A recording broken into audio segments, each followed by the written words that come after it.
Hello दोस्तों। तो आज हम केमिकल काइनेटिक्स का दूसरा लेक्चर रिकॉर्ड करने जा रहे हैं। कल हमने पढ़ा था रेट ऑफ रिएक्शन के बारे में। Rate of reaction, rate of reaction क्या था? Change in concentration, change in concentration upon time, time interval. Basically इसकी यूनिट लिखना भूल गए थे तो यूनिट बता दे रहा हूँ। कंसंट्रेशन है तो क्या होगी? मोल पर लीटर अपॉन टाइम, नीचे है तो इनवर्स में ऊपर जाएगा। मतलब मोल पर लीटर पर इनवर्स पर सेकेंड होगी। यूनिट है ये। तो जैसे कि रेट ऑफ रिएक्शन लिखा था हमने, रेट ऑफ रिएक्शन, एक रिएक्शन लिखी थी A plus B gives C plus D. ये हमने तो रेट ऑफ रिएक्शन कैसे लिखा था? Rate of reaction 1/A upon concentration dA/dt plus ये माइनस लगेगा क्योंकि इधर क्या है? रिएक्टेंट है। -1/B concentration of B upon dt is equal to 1/C dC/dt। इसी तरह 1/D कंसंट्रेशन ऑफ D/dt। देखो कल हमने कंसंट्रेशन के कब पढ़ा था रेट ऑफ रिएक्शन, तो इसकी यूनिट क्या होगी?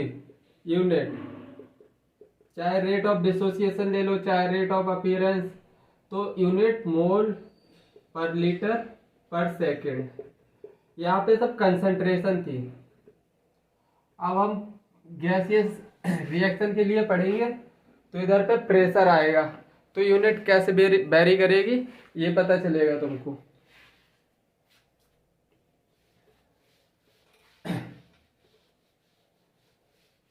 For gaseous reaction, for gaseous reaction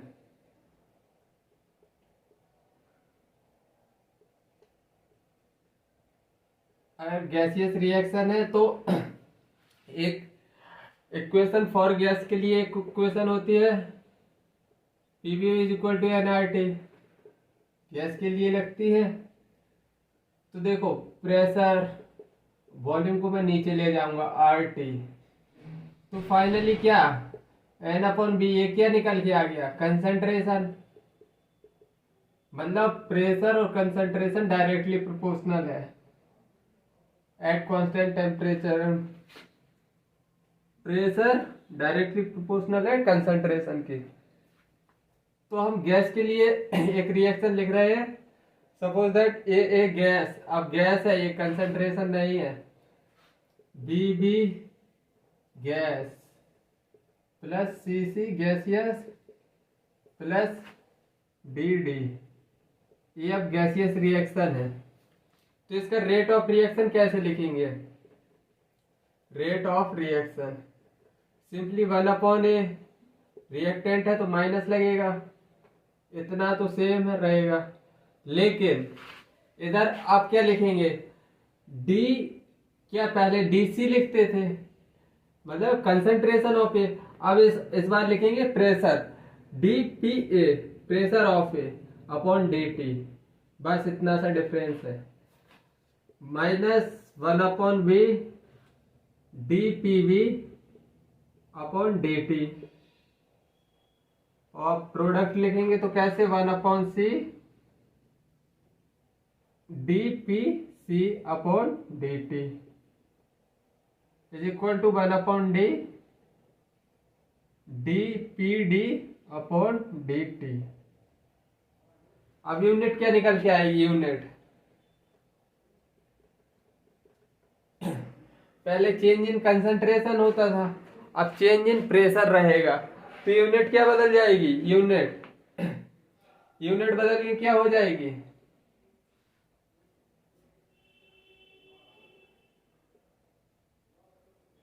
अब रेट ऑफ रिएक्शन की यूनिट क्या रहेगी? यूनिट ऑफ रेट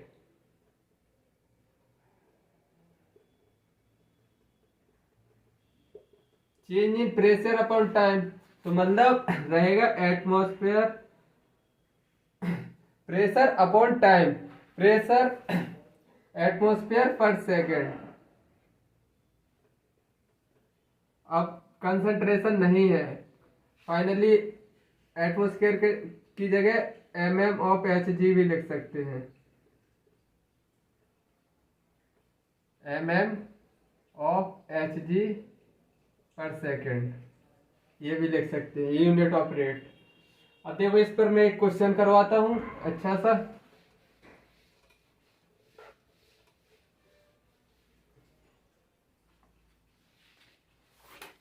देखो कैसे क्वेश्चन पूछेगा। क्वेश्चन इन द रिएक्शन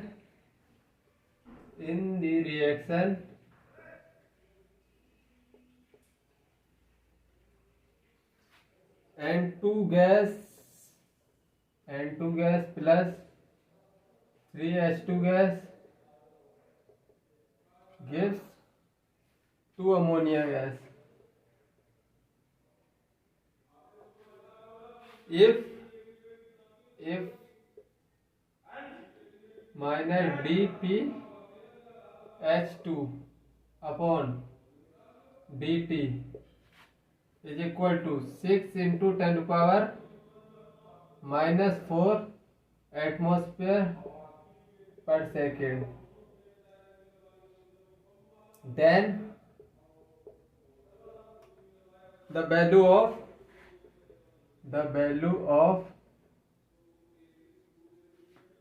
किसकी dpNH3 अपॉन dt इज, देखो भाई अब रिएक्शन गैसियस रिएक्शन है तो dpH2 गिवन है। अब हमको रेट ऑफ रिएक्शन देखो, रेट ऑफ रिएक्शन लिख लो, फिर इक्वेट कर देना क्या पूछा है क्या नहीं पूछा है।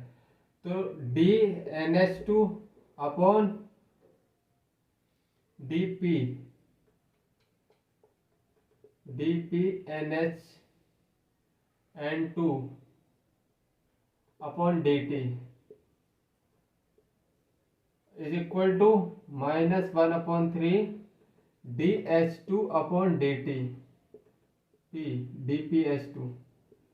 प्रेशर लगेगा ना, पार्शियल प्रेशर, ये क्या है पार्शियल प्रेशर है, और फिर 1/2 प्रोडक्ट है DPNH3 upon dt।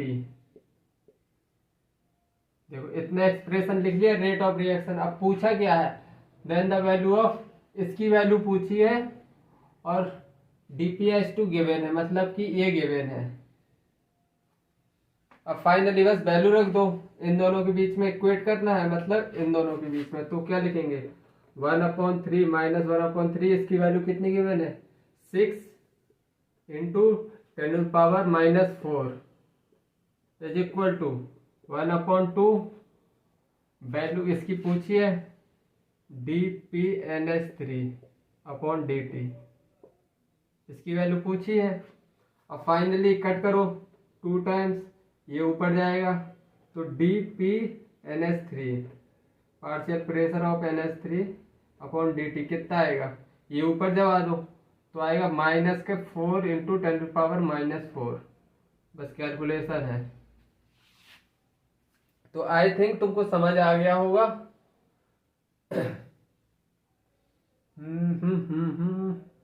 Minus dp की वैल्यू गिवन है, ये माइनस इधर से हट जाएगा क्योंकि माइनस DPH2 गिवन है, तो माइनस इधर से भी हट जाएगा।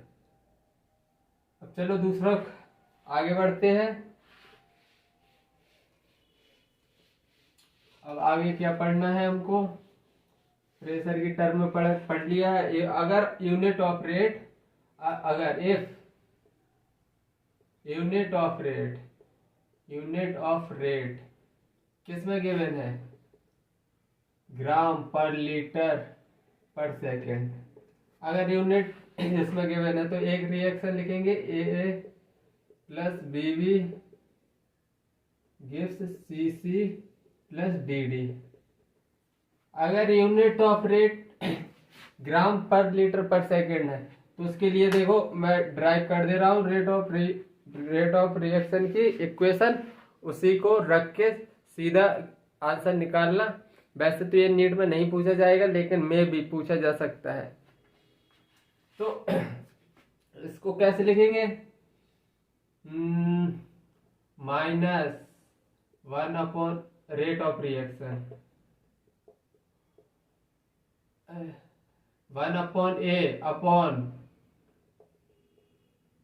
ए molecular weight of A upon into weight of A upon D T. D W A molecular weight को नीचे रखना है, डी डब्ल्यू ए आएगा ऊपर इधर, D W A upon D T is equal to minus 1 upon B, इधर molecular weight of B लिखेंगे और आएगा D W B weight upon D T is equal to 1 upon C weight of C, D W C molecular weight रहेगा, molecular weight of C, D W C upon D T is equal to 1 upon D molecular weight of D upon D W wait of D upon D T. Finally rate of reaction का ये expression तुमको दिमाग में रखना है। अगर unit बदल के आ गई तो तुम्हारा जैसे अगर एक तो यूनिट आएगी मोल पर लीटर पर सेकंड में, अगर यूनिट बदल के प्रेशर एचजी में आ गई तो प्रेशर वाला फॉर्मूला गैसियस रिएक्शन दी होगी, तो वो मैंने पढ़ा ही दिया। अगर यूनिट इधर आ रही है ग्राम पर लीटर पर सेकंड में तो रेट ऑफ रिएक्शन कैसे लिखेंगे? 1 अपॉन स्टोइकोमेट्रिक कोएफिशिएंट, इतना तो हम लिखते आ रहे हैं, बस इतना है, बढ़ाना है कि मॉलिक्यूलर वेट से डिवाइड कर देना है, वेट से integrate, D W A weight लिखेंगे इधर सब जगह, इधर वेट लिख देना, कंसंट्रेशन की जगह इधर वेट लिख देना और मॉलिक्यूलर वेट से डिवाइड कर देना। आई थिंक समझ में आ गया होगा तुमको। चलो क्वेश्चन करके देख लेते हैं और अच्छी तरह समझ आ जाएगा।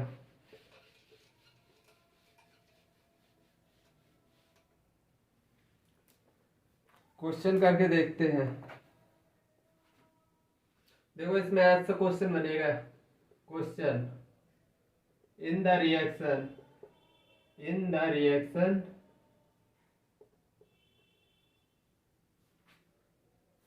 2H2O2 gives 2H2O plus O2, rate of reaction,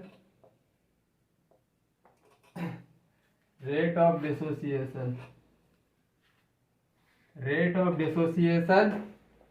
of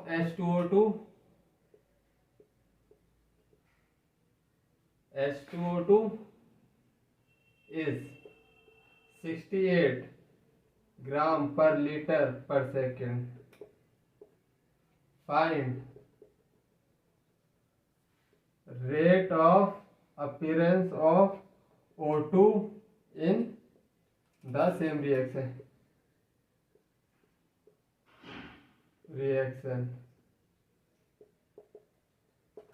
देखो अब यूनिट H2O2 की किस में, रेट ऑफ डिसोसिएशन किस में गिवन है? ग्राम पर लीटर पर सेकंड में। तो अभी मैंने रेट ऑफ रिएक्शन लिख के बताया, रेट ऑफ रिएक्शन कैसे लिखेंगे? तो फाइनली H2O2 को रेट ऑफ डिसोसिएशन दिया है और पूछे किसका है, find rate of appearance of O2, मतलब इसका रेट ऑफ रिएक्शन लिखेंगे। रेट ऑफ रिएक्शन कैसे लिखेंगे? इसको कंपेयर करना है। तो finally 1 upon 2 upon molecular weight of H2O2 upon D W weight of H2O2 upon D T, बस इतना से काम करना है। और इज इक्वल टू ऑक्सीजन से वन अपॉन वन ही रहेगा इधर तो, 1 upon molecular weight of oxygen plus DWO2 upon DT। देखो ये अपन को रेट ऑफ डिसअपियरेंस दे दिया है, इसकी वैल्यू दे दी है, पूछा क्या है, इसका पूछा है, तो कितना आएगा,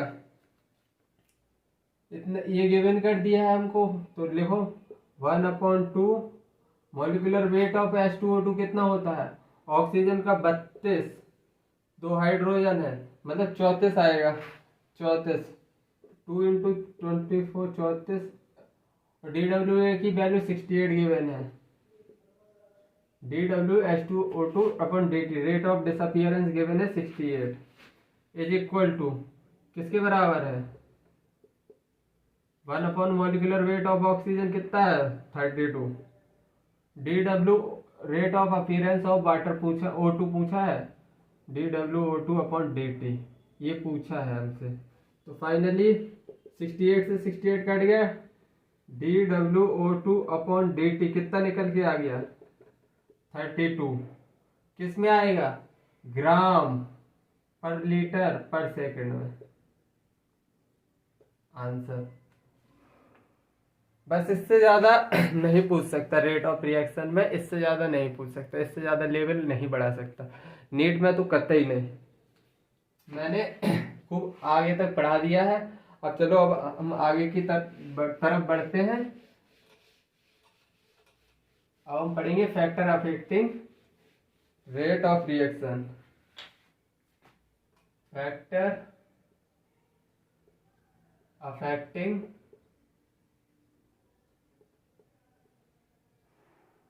रेट ऑफ रिएक्शन।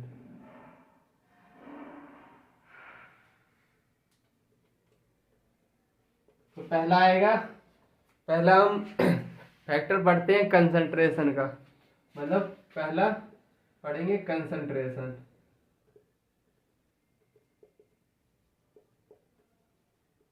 एक रिएक्शन है, suppose that A plus B gives product.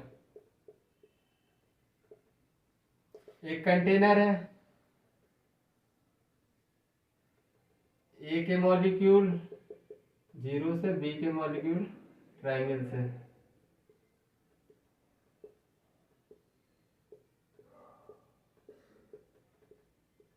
तो कंसंट्रेशन का क्या इफेक्ट होता है, अगर हम कंसंट्रेशन को बढ़ाएंगे तो इसमें कॉलिजन होगी और रेट ऑफ रिएक्शन क्या होगा, इंक्रीज होगा। जैसे ही कंसंट्रेशन हम ज्यादा बढ़ाते जाएंगे रेट ऑफ रिएक्शन बढ़ती जाएगी। मतलब on increasing the concentration of reactant, on increasing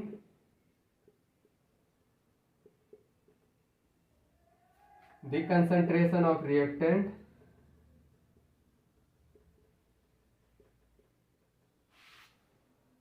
concentration of reactant,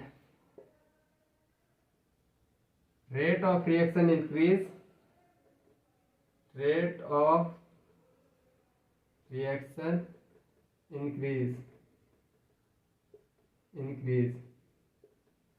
due to collision between reacting molecule, due to किस वजह से, due to collision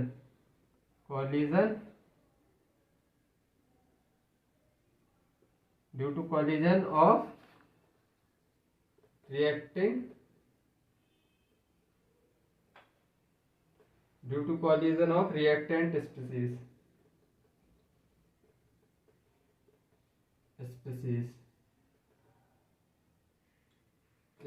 या मॉलिक्यूल कुछ भी लिख दो, reactant molecule.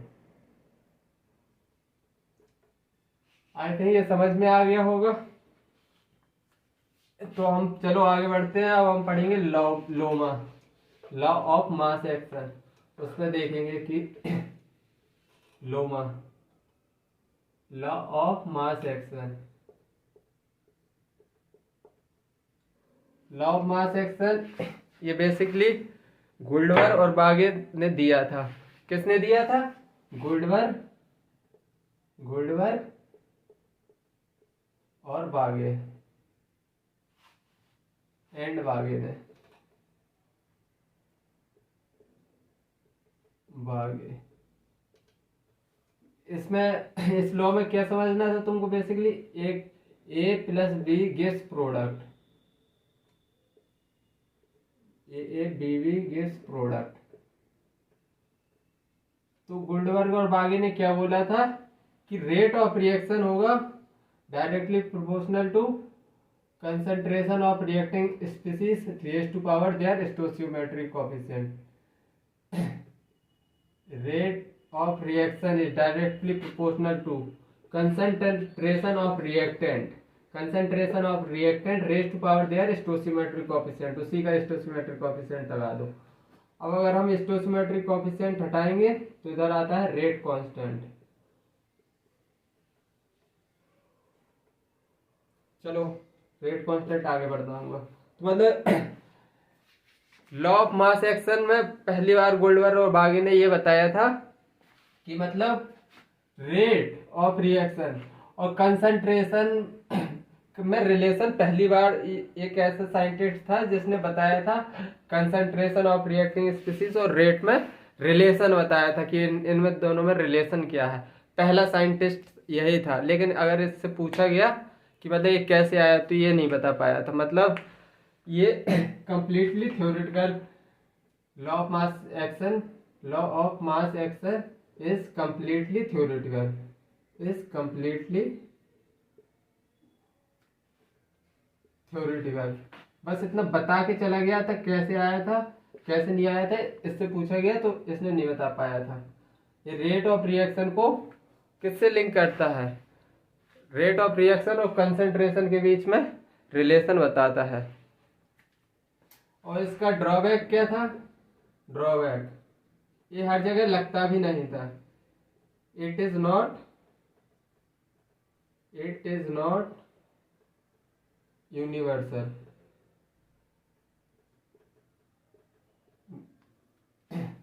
It is not completely universal, completely universal. मतलब ये पूरा सही नहीं था, मतलब हर जगह नहीं लगता था, मतलब कहीं लगेगा कहीं नहीं लगेगा। जैसे तुम्हारे दिमाग की तरह है, तुम्हारी मन की तरह है कि मतलब इस मोहब्बत में तो मन लगता है लेकिन पढ़ाई में नहीं लगता, इसलिए इससे लॉ ऑफ मास एक्शन है कि कहीं कहीं तो लगता है। जैसे तुम्हारा मन पढ़ाई में तो नहीं लगता तो ये भी कहीं कहीं नहीं लगता, और तुम्हारा मन आशिकी में लगता है तो इसका भी, ये भी कहीं एक ही जगह लगता है। आई थिंक अब तुम्हारे अंदर घुस गया होगा लॉ ऑफ मास एक्शन। अब लॉ ऑफ मास एक्शन जैसे ही फेल हुआ फिर आया रेट लॉ, रेट लॉ आया। अब जैसे ही law of mass action fail हुआ रेट लॉ आ गया। रेट लॉ बेसिकली क्या बोलता है कि एन एक्सपेरिमेंटल एक एक्सपेरिमेंटल एक्सप्रेशन था, मतलब विच टेल्स अबाउट, मतलब इसने भी रेट ऑफ रिएक्शन को कंसंट्रेशन ऑफ रिएक्टेंट से इंटरलिंक किया था, लेकिन ये एक्सपेरिमेंटल था। बस सिर्फ डिफरेंस इतना था और थोड़ी और अंतर था तो मैं बता दे रहा हूँ। N experimental expression, N experimental expression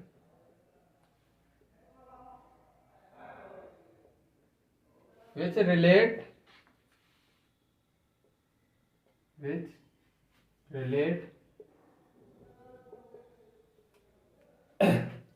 rate of reaction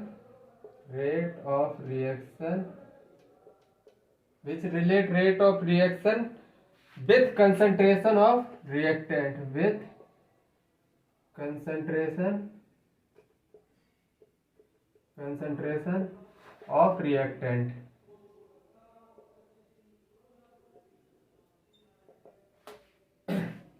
तो जैसे सपोज दैट एक रिएक्शन है A plus B B gives product, तो रेट लॉ क्या था, मतलब ये बोलता ये था किसके लिए, लॉ ऑफ मास एक्शन, अगर जैसे रेट इसने बोला था डायरेक्ट के ए की पावर ए बी की पावर बी, ये किसके हिसाब से था? लॉ ऑफ मास एक्शन की वजह से। लॉ ऑफ मास एक्शन ये था, इधर रेट लॉ वैलिड नहीं होगा। अगर rate directly proportional to concentration of reactant, अब इसमें जो स्टोसिमेट्रिक एक्सपोनेंट पावर थी ये एक्स वाई, ये मतलब जरूरी नहीं है कि स्टोसिमेट्रिक कोएफिशिएंट ऑफ रिएक्टेंट और प्रोडक्ट होगा। ये लॉ ऑफ मास एक्शन में था कि मतलब कंसंट्रेशन ऑफ ये कितनी आएगी, रेस्ट पावर इसके ऊपर क्या पावर, क्या इसका स्टोसिमेट्रिक कोएफिशिएंट आएगा। लेकिन रेट लॉ में ये एक्सपेरिमेंटली फाइंड किया गया कि इसमें एक्स वाई आ रहा है, मतलब ये एक्स वाई को हम क्या कहेंगे, एक्स वाई को हम X order of A order with respect to A, और वाई क्या है ऑर्डर, इसको हम ऑर्डर बोलते हैं विथ रिस्पेक्ट टू बी, और X and Y X plus Y क्या है overall order,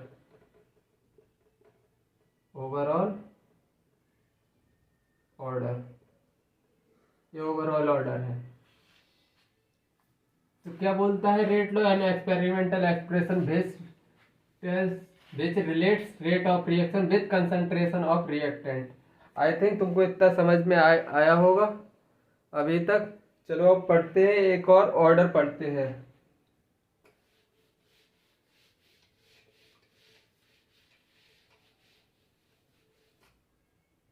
order N exponent of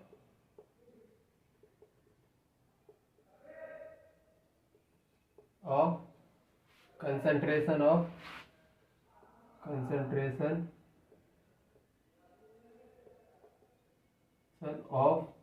any reactant।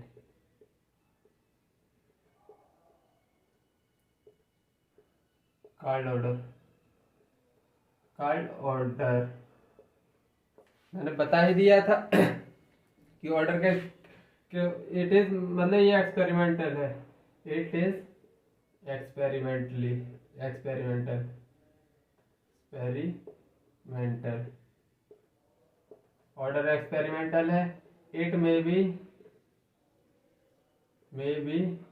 Positive, zero, positive, negative, fraction,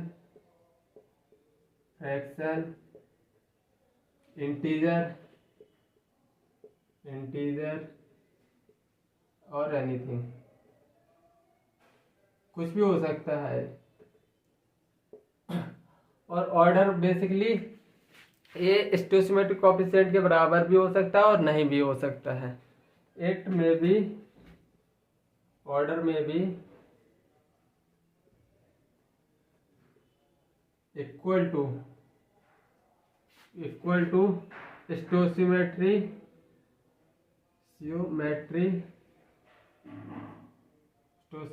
coefficient of reactant. It may be हो सकता है कोएफिशिएंट ऑफ रिएक्टेंट में भी हो सकता है, जरूरी नहीं है होगा, और मे नॉट बी नहीं भी हो सकता है। मतलब जैसे एक मैं रेट लिख रहा हूं, रेट लो के ए की पावर ए बी की पावर एक्स, मतलब अगर A plus B gives product, मतलब ओवरऑल ऑर्डर रहेगा, इधर ओवरऑल ऑर्डर रहेगा एक्स, इधर एक्स है इधर वाई, मतलब overall order X plus Y इनके स्टोसिमेट्रिक कोएफिशिएंट के बराबर हो भी सकता है और नहीं भी हो सकता है ओवरऑल ऑर्डर। चलो अब आगे बढ़ते हैं।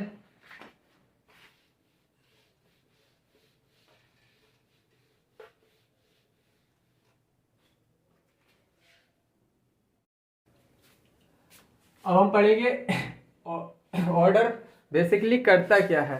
ऑर्डर पढ़ तो लिया, अभी ऑर्डर करता क्या है तो हम समझने के लिए एग्जाम्पल ले रहे हैं। A gives product, nth order की रिएक्शन है, nth order reaction nth order की है। तो इसका रेट कैसे लिखेंगे? के ए की पावर n, इसका रेट nth ऑर्डर का रेट लिखा है मैंने। तो सपोज दैट अगर ए की कंसंट्रेशन A1 हुई तो रेट बदल के कितना हो जाएगा? रेट बदल के R1। अगर ए की कंसंट्रेशन हमने कर दी A2 तो रेट कितना हो जाएगा? R2। अब अपन R2 अपॉन R1 करो, R2 अपॉन R1, तो ये क्या निकल के आएगा? के ए की पावर A1 अपॉन n, के A2 की पावर n, मतलब के से के कट जाएगा तो R2 अपॉन R1 निकल के आया A1 upon A2, R1 upon R2 है, R1 upon R2, R1 upon R2, A1 A2 कितना निकल के आया? A1 अपॉन A2 की पावर n। अगर हमने मान लिया, चलो मान लो कि कंसंट्रेशन ऑफ A1 A2 कितनी है, मान लो 2। तो अगर ये 2 है, अब इससे हम पूरा सब कुछ कर रहे हैं। अगर इसमें R1 और R2 की वैल्यू निकाल रहे हैं, अब हम R1 अपॉन R2, अगर n है कितना, n को हमने रख दिया 0, तो R1 अपॉन R2 कितना निकल के आएगा? A1 अपॉन A2 को हमने मान लिया है 2, तो निकल के कितना आएगा? 2 की पावर, अगर किसी की पावर n रहेगी, 2 की पावर n है, n 0 है, तो कितना निकल के आएगा? 0 ही निकल के आएगा या 1? 2 की पावर 0 कितना निकल के आएगा? 1। अगर n 1 है, अगर तो A1 A2 की जगह 2 की पावर n रखो 1, तो निकल के कितना आएगा? 2। अगर n की वैल्यू हमने इधर रख दी है कितनी? 2, तो कितना निकल के आएगा? R1 अपॉन R2, 2 के ऊपर 2 की पावर, 2 के ऊपर 2 की पावर, मतलब 4। ऐसी n की पावर हमने रख दी कितनी? n की पावर हमने रख दी 3। अगर हम n की पावर हमने 3 रख दी, n की पावर जैसे ही 3 रखी, 2 के पावर 3, 2 के पावर 3 मतलब कितना आएगा? 8। तो बेसिकली ये ऑर्डर क्या बताता है? बेसिकली एन ऑर्डर, ये है ऑर्डर। ऑर्डर क्या बता रहा है? कंसंट्रेशन बदलने पर रेट कितने से अफेक्ट कर रहा है, मतलब रेट अफेक्ट कैसे होता है, मतलब अगर कंसंट्रेशन बदल दी तो रेट कितना अफेक्ट होगा, ये ऑर्डर डिसाइड कर रहा है। देखो इसमें ऑर्डर 0 है तो रेट कितनी निकल के आ रही है? इतनी। और n1 हो गया तो ऑर्डर अलग निकल के आई, n2 हो गया तो रेट अलग निकल के आई, n3 हो गया मतलब अलग निकल के आई। तो मतलब रेट किस तरह कैसे बदलेगी, ये कौन डिसाइड करेगा? ऑर्डर। तो आई थिंक अब तुमको ऑर्डर चमक गया होगा। अब चलो एक क्वेश्चन कर लेते हैं।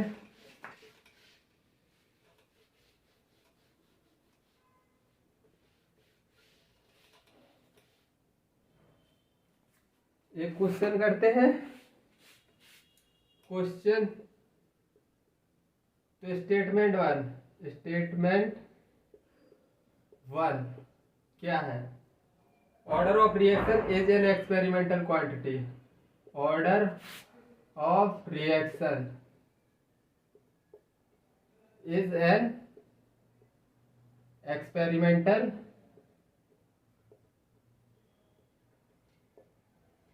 क्वांटिटी, ऑर्डर एक एक्सपेरिमेंटल क्वांटिटी है। Statement to,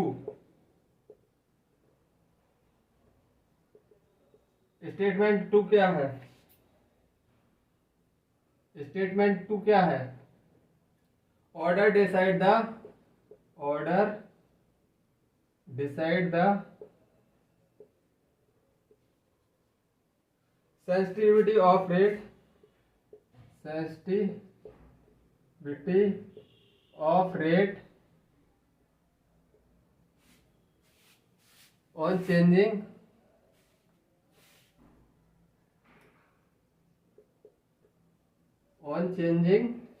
the concentration of reactant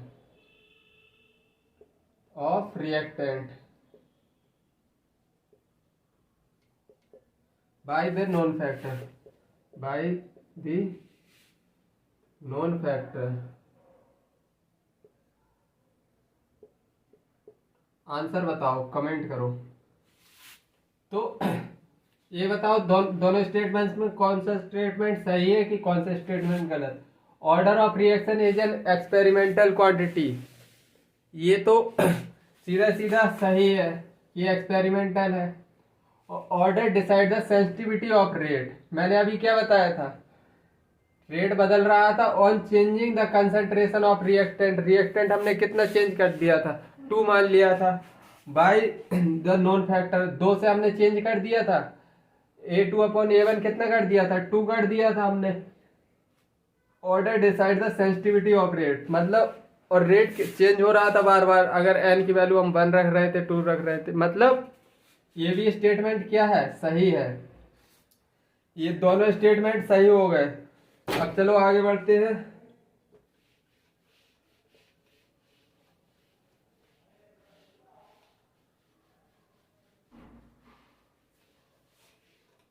अब पढ़ेंगे rate constant, rate constant, rate constant के, जो प्रोपोर्शनलिटी हटाने पर आ रहा था, के प्रोपोर्शनलिटी हटाने पर आ रहा था ना, कि वही हम पढ़ रहे हैं अब हम।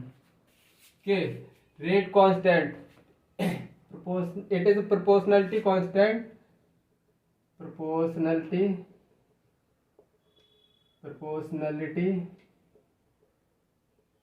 Constant in rate law of any reaction, यही तो था रेट लॉ। रेट जैसे के आर के ए की पावर एन, nth ऑर्डर की रिएक्शन में, ये क्या है, के क्या है, के क्या है, यही है रेट कांस्टेंट। ये प्रोपोर्शनलिटी हटाने पर आया था के। रेट कांस्टेंट को हम क्या बोलते हैं, रेट कांस्टेंट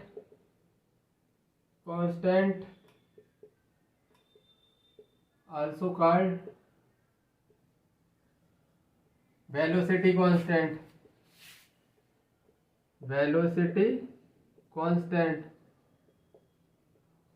या इसको स्पेसिफिक रिएक्शन कांस्टेंट भी बोलते हैं, और स्पेसिफिक रिएक्शन कांस्टेंट, इसको ये भी बोलते हैं। और एक और पॉइंट बताओ इसमें, रेट कांस्टेंट किस किस पर डिपेंड करता है, कि rate constant depend upon, rate constant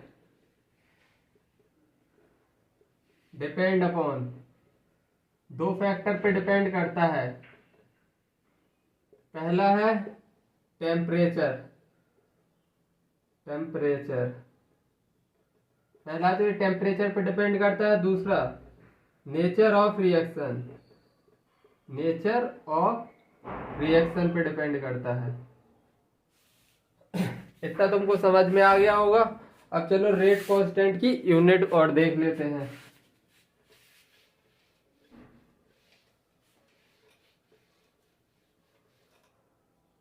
unit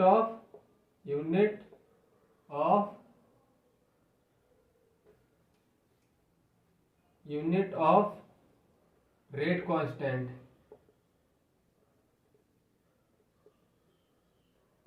unit देख रहे हैं, यूनिट ऑफ रेट कांस्टेंट।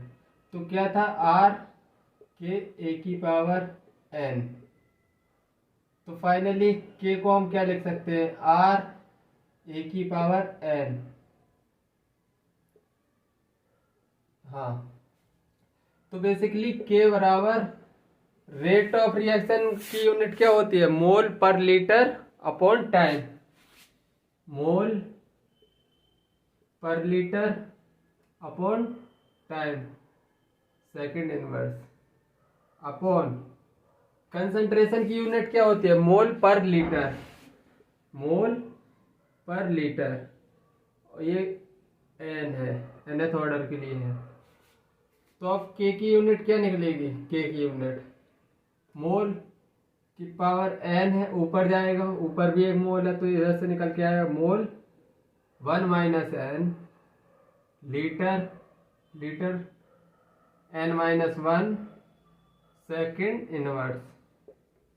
ये यूनिट ऑफ रेट निकालनी आती है तो बहुत अच्छी बात है, और नहीं आती तो बस ये रट लो, क्योंकि ये बताएगा कि ये रिएक्शन किस ऑर्डर की है। एन की वैल्यू इधर रखना, पता चल जाएगा किस ऑर्डर की रिएक्शन है। एन की वैल्यू रखो, अगर 1 रखते हो तो 0 हो जाएगा इधर, और इधर 1 रखते हो 0, मतलब सेकंड इनवर्स, मतलब फर्स्ट ऑर्डर रिएक्शन। ये मैं आगे पढ़ाऊंगा इस यूनिट को, भाई ये बहुत इंपॉर्टेंट है। ये यूनिट अभी तक रेट कांस्टेंट में जो सबसे इंपॉर्टेंट चीज थी वो यही थी, बस यूनिट ही थी इसकी, और कुछ नहीं। चलो अब प्रॉब्लम्स करते हैं।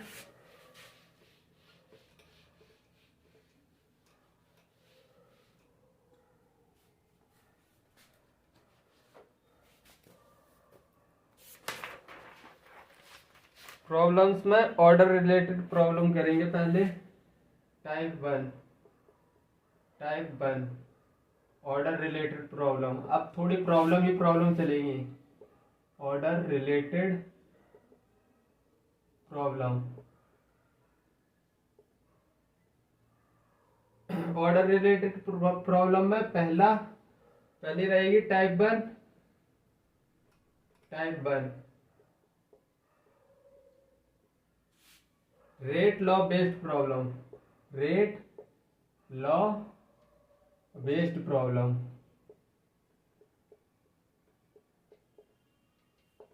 पहला क्वेश्चन है, क्वेश्चन करो अब बस। The order of reaction with rate law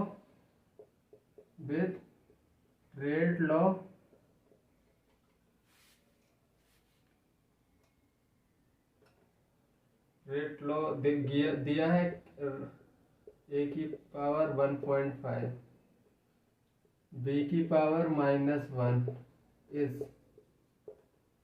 A 0.5, B 0.15, C 2, D 1.5। अब बताओ, ऑर्डर ऑफ रिएक्शन पूछा है।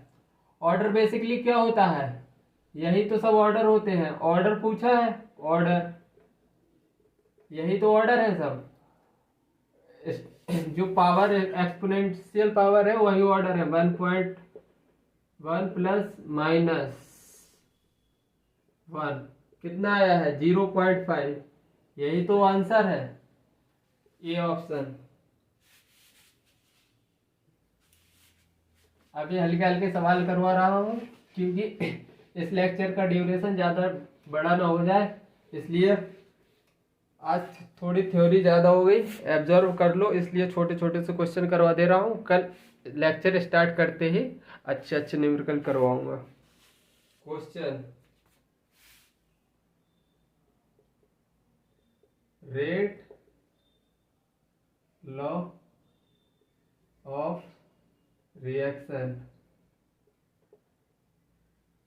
with overall order 1, with overall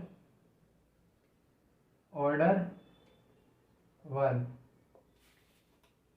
option R K की पावर के ए की power 2 concentration of B, B R is equal to rate K A की power उस 1 B की power भी 1। सी ऑप्शन रेट के की पावर ए स्क्वायर बी की power 2।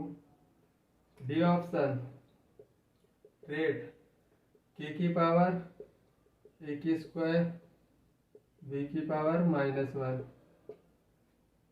अब उसमें पूछा है ओवरऑल ऑर्डर 1 किस में है, मतलब रेट लॉ, ये रेट लॉ दे दिए हैं 4। अब उसमें पूछा है ओवरऑल ऑर्डर 1 किस में आ रहा है। ऑर्डर बेसिकली इधर से ही देखते हैं हम। पहले का ऑर्डर निकालेंगे 2 + 1 3 आ रहा है, दूसरे का 1 + 1 कितना आ रहा है 2। ऑर्डर सिंपली यही तो होते हैं ऑर्डर, इधर कुछ नहीं है तो 1 1 मान लो, 1 1 का मतलब, और इधर 2 + 2 कितना आ रहा है 4।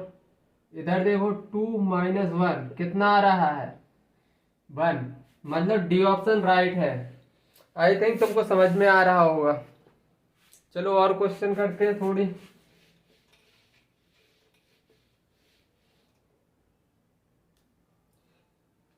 चलो यूनिट के ऊपर भी देख लेते हैं अभी क्वेश्चन, बाद में आगे अलग देख लेंगे।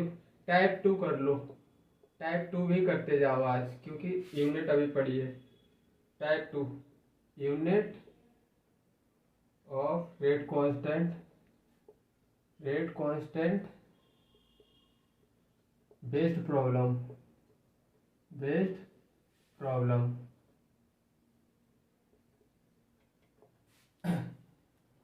पहला question, unit of rate constant, unit of rate constant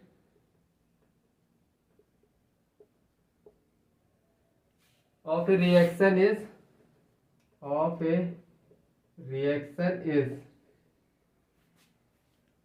mole 1/2 liter 1/2 time inverse.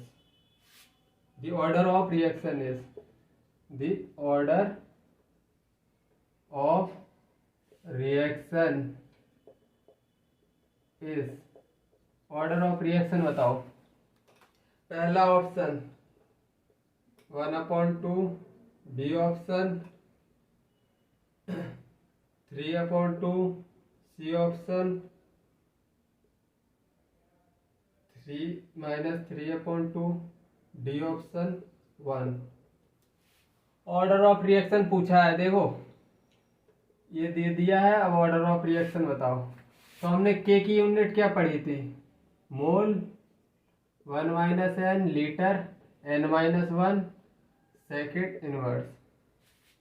तो बस इधर कंपेयर कर दो, 1 - n कितना है, 1 - n कितने गिवन है, हाफ, -1 -हाफ, n बराबर निकल के कितना आएगा 1 + हाफ, कितना निकल के आएगा 3/2, 3/2। बी ऑप्शन, चाहे तुम लीटर से भी कर लो, लीटर की n-1 है, n-1 है, n-1 किसके बराबर है 1/2। तो इसको भी n बराबर कितना निकलेगा 1 + 1/2, ये भी कितना आया 3/2। चाहे लीटर से कर लो, चाहे मोल से कर लो, चाहे जिससे कंपेयर कर लो, चाहे इससे कर लो, चाहे इससे, 1/n। बस इसको और इसको कंपेयर करना है, इसको और इसको कंपेयर करना है। चलो और क्वेश्चन करते हैं।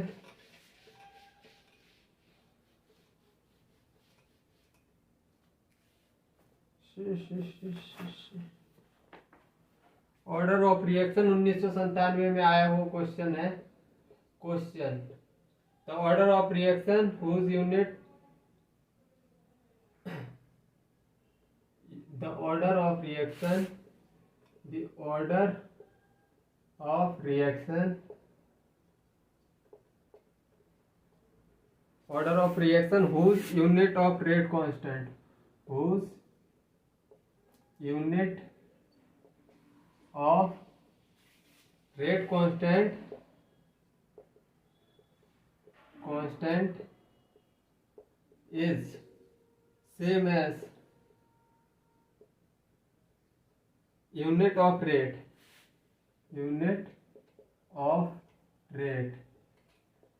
is पहला है 0, B है 1, C है 2, D है -1. Order of reaction whose unit of rate constant is same as unit of rate. Unit of rate क्या पूछा है, मतलब यूनिट ऑफ रेट कांस्टेंट बराबर same as unit of rate. Unit of rate constant mole, यही तो होती है mole 1 minus N litre n-1 second inverse. और यूनिट ऑफ रेट मोल पर लीटर पर सेकेंड होती है, मोल पर लीटर पर सेकेंड. अब बस धर के कंपेयर कर दो, चाहे मोल 1 माइनस एन कितना है, 1 माइनस एन कितना है, इसके 1 के बराबर होगा ना, कंपेयर ही तो कर रहे हैं हम 1. तो एन कितना निकल के आया, एन उधर चला गया -0 निकल के आया, मतलब जीरो ऑर्डर की रिएक्शन होगी, उसमें यूनिट ऑफ रेट और यूनिट ऑफ रेट कांस्टेंट बराबर होंगी. चलो आज का लेक्चर इधर ही समाप्त करते हैं, तब तक के लिए बाय, जय हिंद.